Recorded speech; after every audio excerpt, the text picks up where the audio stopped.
안녕하세요, 여러분. 저는 신촌 YBM 토플 대표 강사 김유경 강사입니다. 오늘은 2026년 개정 토플 상반기 라이팅, 스피킹, 출제 경향에 대해서 살펴보도록 하겠습니다. 그럼 라이팅 영역의 이메일 문항에 대해 살펴볼까요? 이메일 문항은 개정 토플에 새롭게 추가된 문항인데요. 상반기에 출제된 이메일 소재들을 살펴보면 가장 많이 출제된 유형은 불편 문제 신고 관련 소재가 전체 31%, 문의 정보 요청이 25%, 학업 관련 소재가 22% 순으로 출제가 되었습니다. 기타 소재들로는 제안, 감사, 지지, 사회활동, 봉사활동 관련된 주제가 출제되었습니다. 그렇다면 어떤 이메일 소재들이 주로 출제됐는지 자세히 살펴볼까요? 첫째, 이메일 유형에서 가장 많이 출제된 소재는 불편 문제를 제기하는 유형이었습니다. 시설 고장, 제품 결함, 배송 오류 등과 같은 소재가 가장 많이 등장을 했는데요.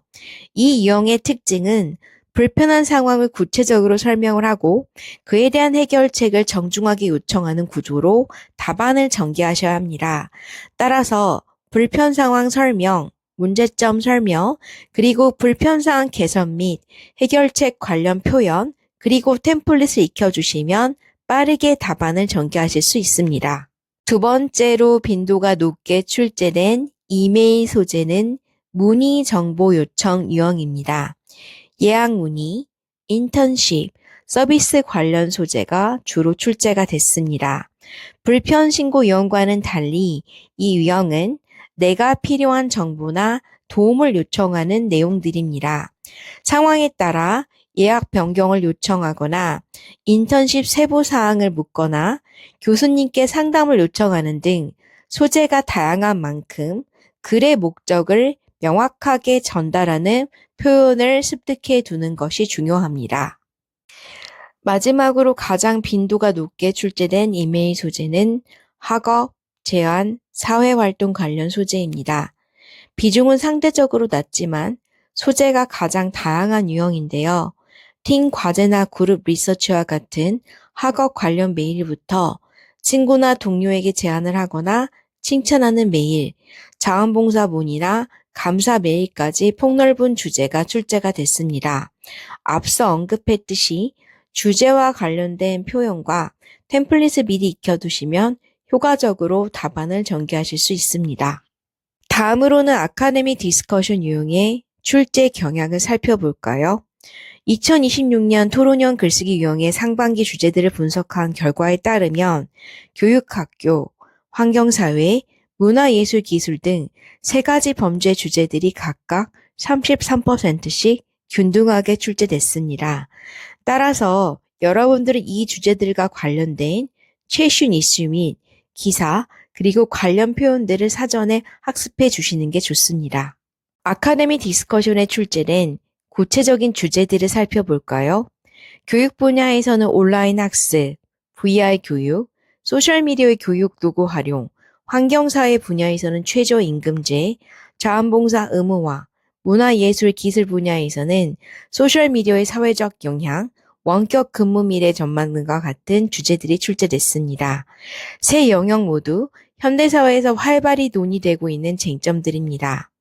관련 이슈와 관련된 표현, 그리고 구체적인 사례들을 미리 학습해 주신다면 보다 설득력 있는 답안을 작성하는 데 큰 도움이 될 것입니다. 이번에는 스피킹 영역의 인터뷰 유형에 대해서 살펴보겠습니다. 인터뷰 문항 출제 빈도를 보면 라이프 스타일 취미 여가가 27%로 가장 높고 기술 미디어 디지털이 20%, 건강, 운동, 정신, 그리고 직업 커리어 경제가 각각 17%를 차지했습니다. 사회관계, 가치관이 13%, 환경, 교육 기타가 6%로 뒤를 이었습니다. 그렇다면 각 영역별로 어떤 주제들이 출제됐는지 살펴보도록 하겠습니다. 먼저 가장 높은 비중을 차지한 인터뷰 주제는 라이프 스타일, 기술 미디어 분야입니다. 합산하면 전체 주제의 47%에 달하는데요. 라이프 스타일 영역에서는 영화 시청 습관, 음악 취향, 쇼핑과 식사 습관, 휴가 스타일까지 일상생활의 전반에 걸친 질문들이 출제가 됐고, 기술 미디어 영역에서는 스마트폰 사용 시간, 디지털 디톡스의 필요성, 소셜미디어의 사회적 영향과 같은 주제들이 출제가 됐습니다.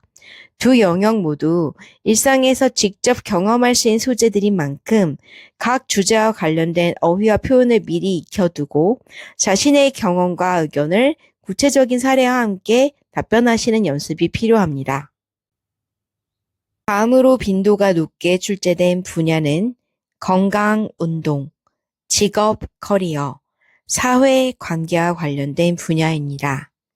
건강 분야에서는 운동 루틴과 정신 건강, 커리어 분야에서는 장기 근속과 이직, 원격 근무, 사회관계 분야에서는 자원봉사 의무와 찬반 같은 가치관 관련 질문들이 출제가 됐습니다. 이 영역들의 공통점은 단순한 사실을 묻는 것이 아니라 자신의 가치관과 경험을 바탕으로 논리적인 의견을 전달해야 한다는 점입니다.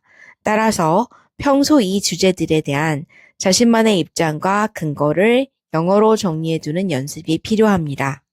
그럼 개정 토플 라이팅과 스피킹은 어떻게 준비하는 게 좋을까요? 지금까지 살펴본 출제 경향을 바탕으로 세 가지 공부법을 소개해 드리도록 하겠습니다. 첫째, 이메일 유형은 유형별 템플릿 학습입니다.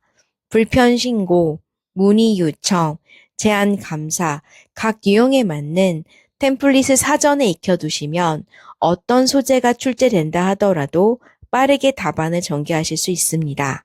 둘째, 아카데미 디스커션 유형은 교육, 사회, 기술, 주제와 관련된 어휘와 답안 구조, 템플릿을 함께 학습하시는 것이 좋습니다. 주제에 대한 배경 지식과 표현을 함께 준비해 주시면 보다 설득력 있는 답안을 작성하실 수 있습니다. 셋째, 스피킹 인터뷰 유형은 topic as subject 패턴이 핵심입니다.